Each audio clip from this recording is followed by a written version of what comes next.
Hey, how's it going? I'm Lance Corporal Oscar Patrick Cush, 0341 Mortarman from Southside Chicago. This is my life.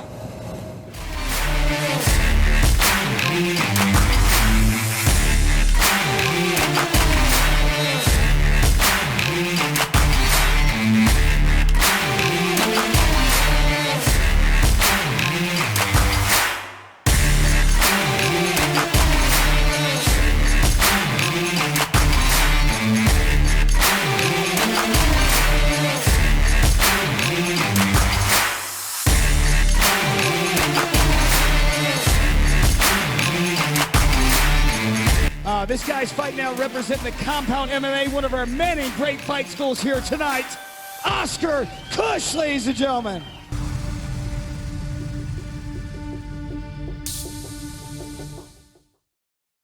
Today I'm coming up with Manny.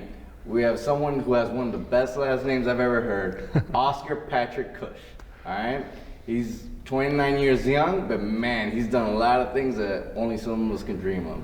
How's it going, man? Good, man. How you doing? Thanks for having me. Yeah, no problem, man.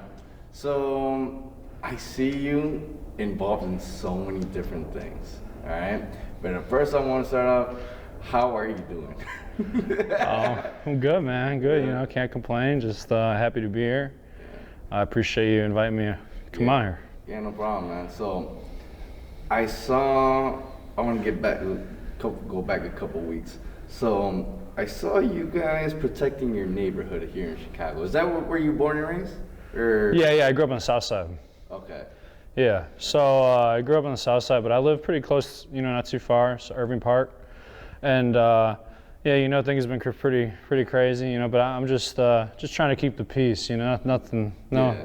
You know, just I have a family. We got a lot of families on our block. You know, things got pretty hectic there for a little bit. So, you know, I mean, luckily nothing too crazy happened, but, you know, just things got close to home. I'm a new father. My baby is 10 months old, so you know, everything's been pretty stressful. Those protective instincts kicked in.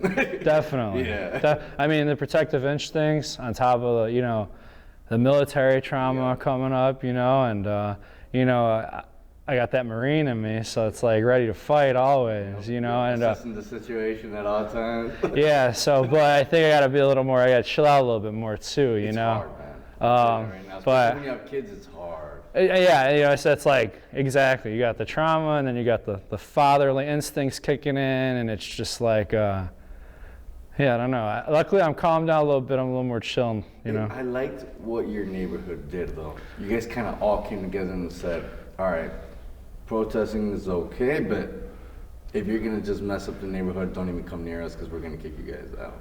Yeah, exactly. I mean, I have no problem with the protest. I totally understand. That is a big issue, and you know, it needs to be addressed. But I mean, as somebody who works, you know, does a lot with small businesses, and it breaks my heart. We've already dealt with so much with COVID going on, you know, and the shutdown, and nobody could have predicted that. And then, you know, then this happens, and it's just like the final nail in the coffin for some of these people. And to me, it breaks my heart, you know. So, yeah, it's nice for everybody to come together and kind of just keep it cool, you know. How do the small businesses react? Because you said you work a lot with small businesses. How are they doing right now? I mean, luckily, like the business I work with are still doing pretty good. You know, we've been able to adapt and overcome through all this, and you know, innovate and make things happen. You know, we got jiu-jitsu. Yeah. So the jiu-jitsu school, Rio Jiu-Jitsu. Obviously, that one's been a struggle. You know, we can't socially distancing. We got laws in place and everything.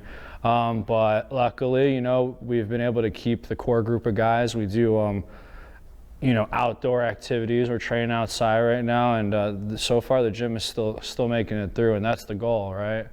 And then with the plumbing, you know, people still need plumbing 24 hours, 7 days a week, no matter what's going on. So, you know, especially with more people being in the house, you know, there's a lot more issues. So we're still getting calls there. So we're doing okay, but, you know, you see a lot of these other businesses that weren't doing okay already before, and you know, and it's just it's sad to see. You know, I want to see people succeed. So.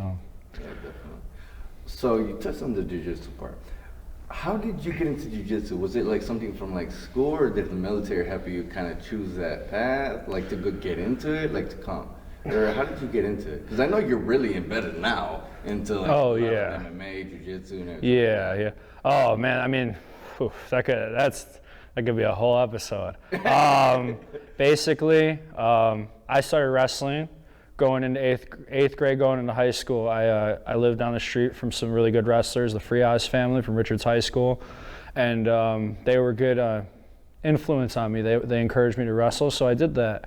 My freshman year, I won like 25 matches as a freshman. Wow. My sophomore and junior year, though, I had a real tough time. I was on varsity and 15 years old, going against seniors and stuff, and I got my ass beat. But I got tough during that time, and my coach, Coach Schultz, Coach Gaylord, all these guys, they helped me, get better. My senior year, I was state qualifier. So in 4 years, I went from being never wrestled before to being a state qualifier, and so I did that. When I got in the Marines, I left for the Marines right after that, right after high school, and even when right when I got to SOI, right back to wrestling. I remember there was a gym there. There were some mats. We brought some guys from SOI. We just started wrestling. All throughout my military career, every time we did McMap, I was always the wrestler. Always I didn't scare nobody on the mats. So McMap helped with that. I did my 2 deployments with the Marines, 1-1, 81's platoon weapons company, and throughout that time, I came back. I knew I was going to be getting out. I had done my 2 deployments. I was getting ready to get out, so I got involved into mixed martial arts. We had like a 30-day leave block when I came back from Afghanistan, December, Christmas, New Year's. So of course I got all fat and nasty. I'm already a big guy. I was always a big guy, always. So I got back, and everyone's like, you can get your weight down. I'm like, all right, well, how do I do that? I'll wrestle. So I went to a gym, Oceanside, California, while I was in. So this would have been probably 3.5 years into the military. Went to a gym out there. I was like, I just want to wrestle. Compound MMA in Oceanside, California. I walked in there, and then that was it. And I've been involved in MMA and jiu-jitsu and pro MMA, amateur MMA for as long as I can remember now. It was 2000, so that would have been the beginning of 2013. I walked into an MMA gym, and I never stopped with that. So I started training. I just wanted to wrestle. I had no intentions of fighting, anything like that. But I wanted to wrestle, get my weight down, do some warrior, some cool shit. So, I was there probably 3 weeks, and I started doing some Muay Thai, some other things. The coach there was getting in my ear, and he's like, oh, you could be real good, you could be real good. I started wrestling with Joey Beltran, who's one of the bare knuckle boxing champions right now. Sean Loeffler was in the UFC, who owned the gym. I was working with them. They were helping me a lot. So Loeffler was like, hey, you want to fight? And I'm like, when? And like March 16th, Austin 316 Day. I'll never forget it. And this is like 2013, so this is a long time ago. Fights now are all streamed and everything. They're in casinos and everything. I fought Indian reservations, in the beginning. The place called the Chicken Coop. And so we went up there. There's clips on YouTube of it. It's a crazy atmosphere. Oh, no commission. Exactly. Yeah. No commission, nothing. I was still on active duty. Did they know? Now, they knew a little bit, but they didn't know everything, I'll be honest. But I had to do what I had to do. That was just what I wanted to do, So, I went to work every day. I trained every day. I went to the field and everything. But when I got off work, I took my ass into the car, drove an hour down to Oceanside, trained, and drove all the way back. And everybody saw me do it. So if I was willing to do that, they were willing to support me. So. And as long as you're not getting any Article 15s or anything like that. Well, we can get to that. We can get to that part of the story here in a minute. So I had my fight. I had March 16th. I had my first fight. I fought guy Derek Frace from South San Diego. New guy. I think I would have been 21 at the time, 21 years old. He was in his 30s. I knocked him out in 12 seconds. Wow. My whole platoon came, and then obviously things got real exciting real quick. You know, so I just kept going, kept training, fought a couple more amateur fights. I won those throughout the summer, so this would have been, 2013, November, I made my pro debut, which was not the right decision, but it is what it is. I was a young man, and I you know, You were ready. I thought I was ready, so I did win my pro debut. I won 2 pro fights, and then I would go on to fight Leonard Smith. This would have been probably 5 months before I was getting out of the Marines. I was going to fight him for a title, regional title down there, and I lost. You know, I got knocked out. Hey, but for a 21-year-old going for the title, it's not bad. Yeah, there's a lot of pressure. You know, it is what it is. I look back on it now. Leonard is a good friend of mine. I've been able to train with him. One thing I love about fighting is every opponent I've ever had, I'm generally pretty close with. You get a certain bond when It's a bond you can't really, you know, you can't, like you said. So after that though, that was my first loss. I was like, all right, what am I going to do? I get out of the Marines, like I don't know what I'm going to do. You know, I decided I was going to pick up, and I moved to Huntington Beach, California. That's where I trained at King's MMA with Rafael Cordero. Wow, that's Yeah. an amazing gym. Yeah, so I was training there for a little bit while I was going to school at Golden West College. But I'll be honest with you, I was there off and on, not too much. I tried to go as much as I could, but school was kind of, you know, just getting in the way. I mean, maybe not getting in the way, but it was just Your focus was more on school. yeah, because I was getting paid because of the GI Bill. So I had to make sure I was getting my grades, you know. So it was kind of hard for me. I struggled with balance. But during that time, I was able to train with a lot of really good fighters. I had the opportunity to train with Eric Paulson as well over there in Fullerton at CSW. Josh Barnett, sparring partner for Josh Barnett, Fabricio Verdum. You guys are about the same size, right? Yep. Yeah. Yep. Fabricio Verdum, Czech Congo. I even had the opportunity, Curtis Blades, one of my best friends I grew up with. So he came out there and trained with me for a little bit from time to time while he was still trying to figure out where he was going. He's from Chicago, right? Yeah, he's from Chicago. We wrestled, graduated 2009 together. He was the state champion, and I was not, but I was state qualifier. You were there. Yeah, exactly. So, you know, I kept training. I moved around a lot. I didn't really compete at all at that time because of school and just everything going on. My last fight I had was local, Victory Fighting Championships. Got to fight on UFC Fight Pass. Oh, nice. It was really good. You know, the one thing about me I'll say about my fighting career, I'll never claim to be the best fighter in the world, and that's totally fine. But I will say this, I put on a show, and people will show up. I sold over 300 tickets to that fight. Wow. So people like watching me fight. I enjoy it. I love it. I love all the fighters in the area. I'm pretty connected, so I try to be on top of things. Now my focus is more on jiu-jitsu. I did stop going to school. For me, college, like, I did a lot in college. You know, I was able to learn a lot. I had a great GPA, 3.7, but I switched my major a lot because I just couldn't figure out what I wanted to do. You're kind of like me. Yeah. I'm kind of sticking with my major because I'm like, man. So I'm taking criminal justice. I got 1 year left. Yeah. And I'm like looking at careers afterwards. I was like, I don't even know if I want to do these. Like, but I was like, you know what? Let me just get my degree and then we'll figure it out afterwards. Yeah. Yeah, I mean, so like school, it's hard, you know, and if you don't, like, me personally, like, I just like was taking these classes that I had to take from a major, but to me, I didn't really understand what, like, okay, I don't get why I have to take this. What is this going to help me? It's not going to be a part of what your career is going to be. Exactly.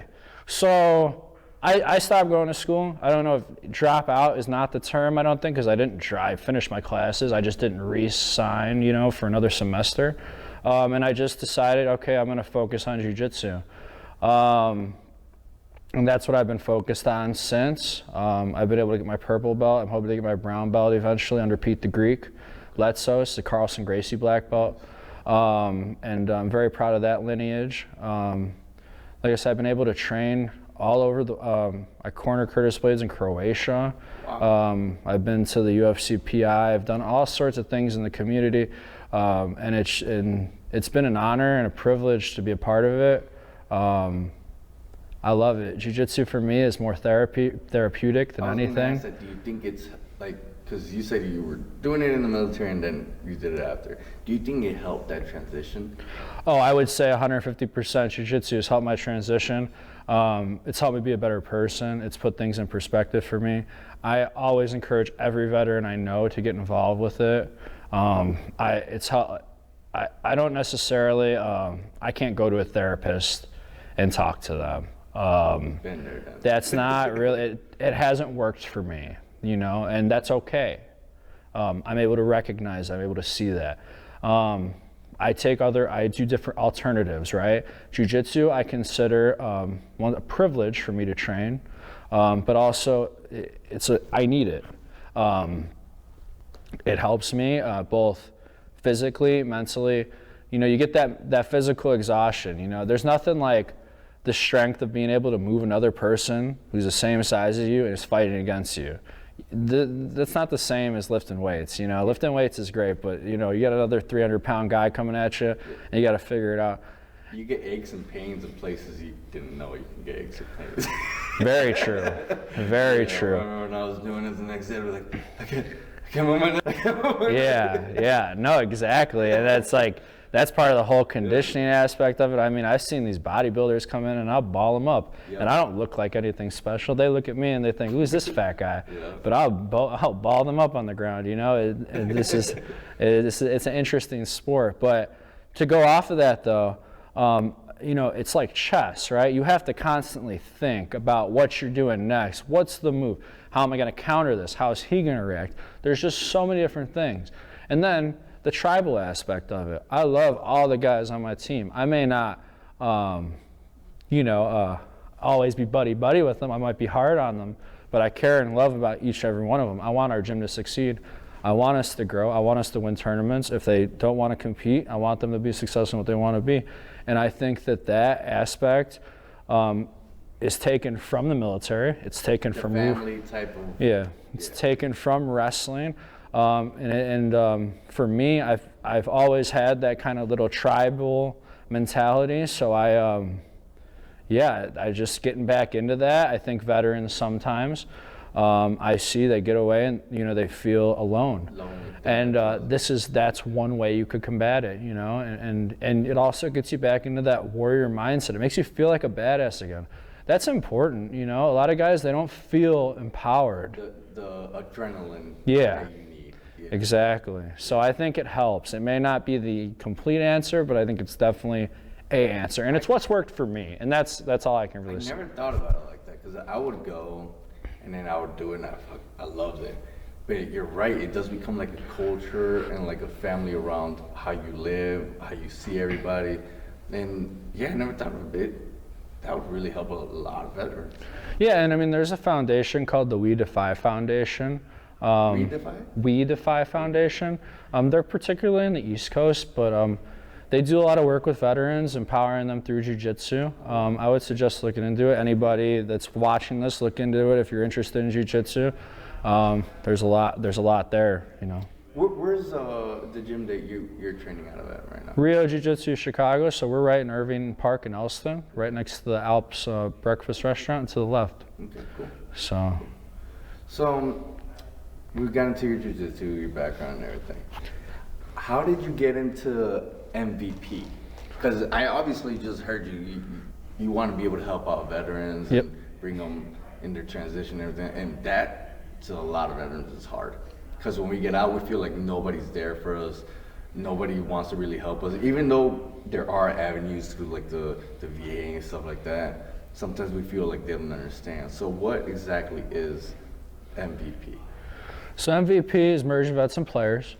And basically what we do is, it goes back to what I just talked about, the tribe, right? Trying to bring people back to the tribe. Now, Merging Vets and Players, so we see a correlation between transitioning athletes and transitioning pro athletes. I've seen it firsthand, you know, with fighters that have gotten in and gotten out.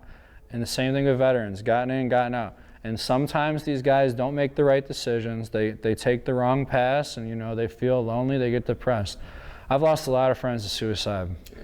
It fucking sucks. and it breaks my fucking heart, right? And so MVP, to me, you know, we're able to bring these guys together and work out and talk. And let me tell you how I got started with this. Basically, I was living in Huntington Beach. One of my buddies I served with was up in LA. He was in a housing for veterans.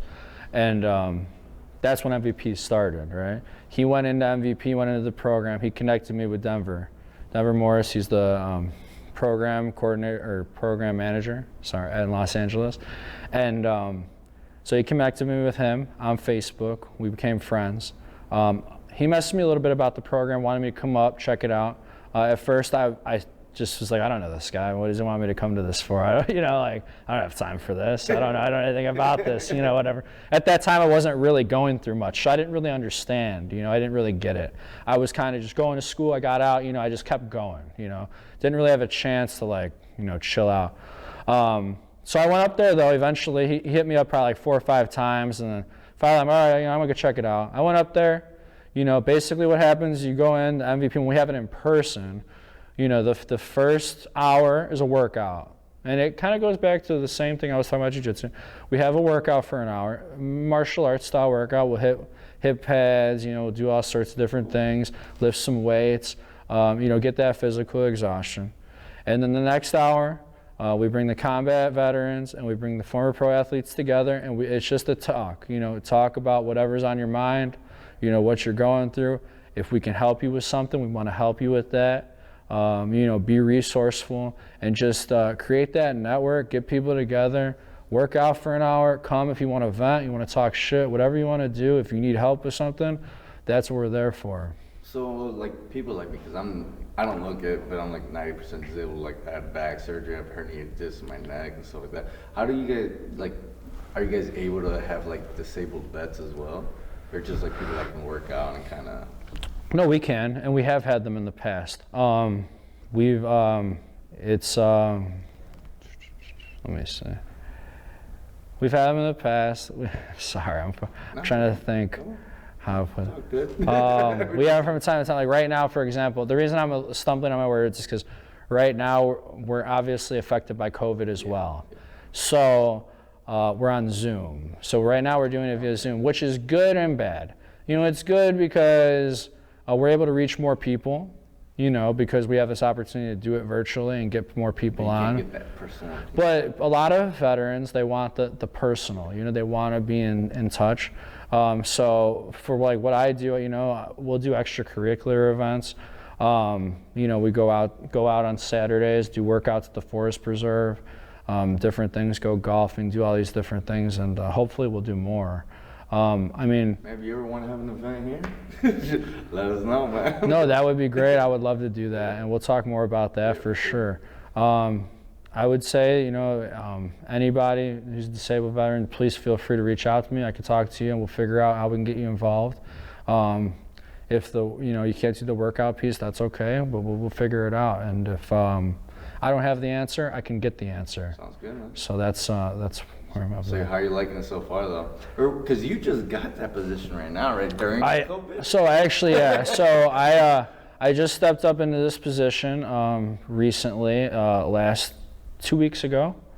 So I'm still getting my feet wet. That's why I'm a little unversed. So I apologize for that. But I have high hopes, high goals. I was able to be a part of the program out there in Los Angeles. I went to Vegas, saw the program there. Very successful. Been able to do a lot of really cool things. This program is incredible. We've been able to send guys to go golfing with Kyle Schwarber in Florida. We've been able to send people to numerous sporting events throughout the city. The other chapters do the same. And it's been connecting everybody, having these events. It's just something that's really great. Now, stepping up, being able to lead, it means a lot to me, because when I moved back to Chicago 2 years ago, I wasn't where I am now. Now I sit before you, I'm a pretty successful guy. I think, I do a lot. I work hard. I work my ass off.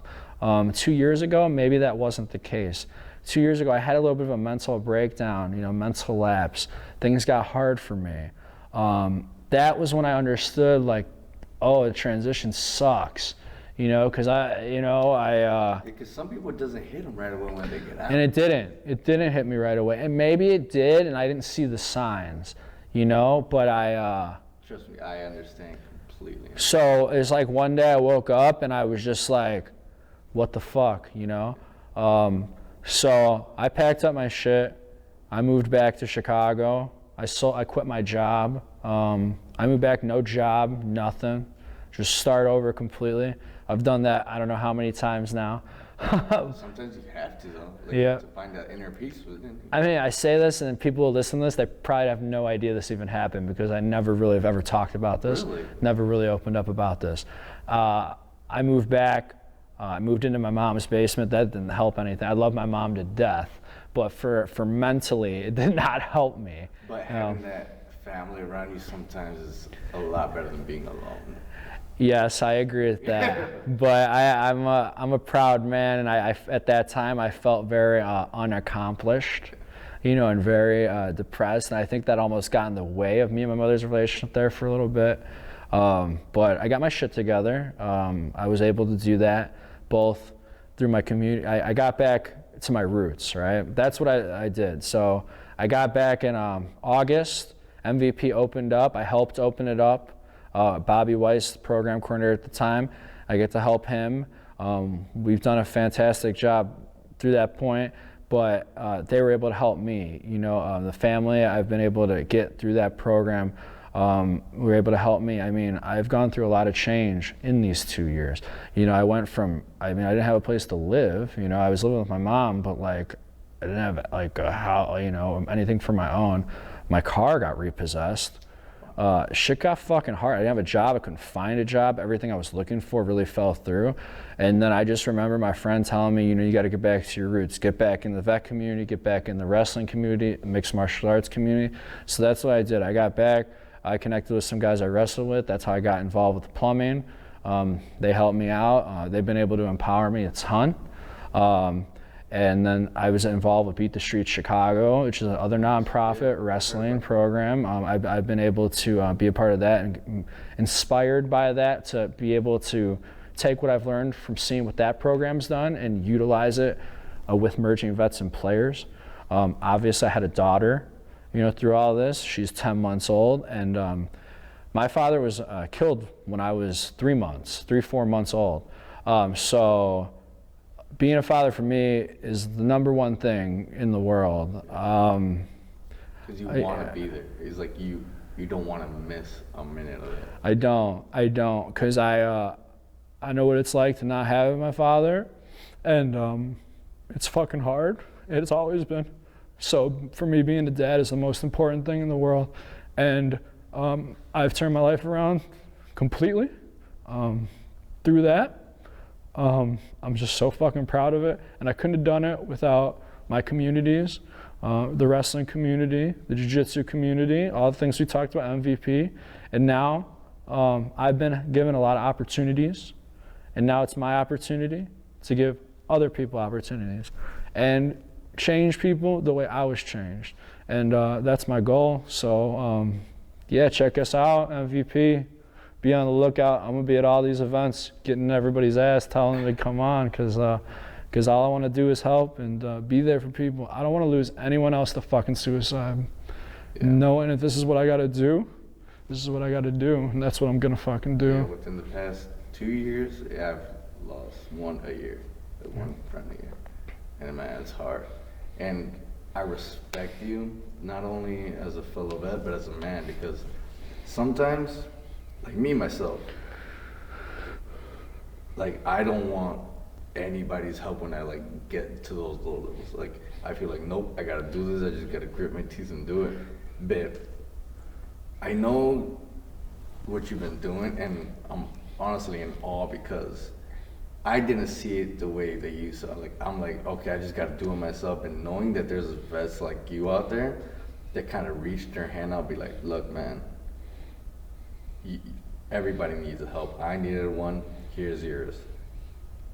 That to me like touches me a lot, because man, sometimes it's really hard, and like a lot of people don't understand it. That you're fighting yourself like 24/7. Like you're telling yourself, what the fuck, man? I was so like in the army. I became sergeant in like 3 years, and then when I got out, I'm like nothing, and I'm 30 years old and I'm barely gonna get my bachelor's degree. What the fuck, man? And I've gone through like divorces and everything like that. It was like every time I'm like, okay, I just gotta get through it. I gotta get through it. But nobody sees that inner fight in you. But you're dying inside, man. But just thank you, man, because I'm sure a lot of veterans are gonna appreciate what you're doing, man. I appreciate it, and I mean that mindset. I totally get it, though. I mean, I've been in that mindset. I still am in that mindset on certain things.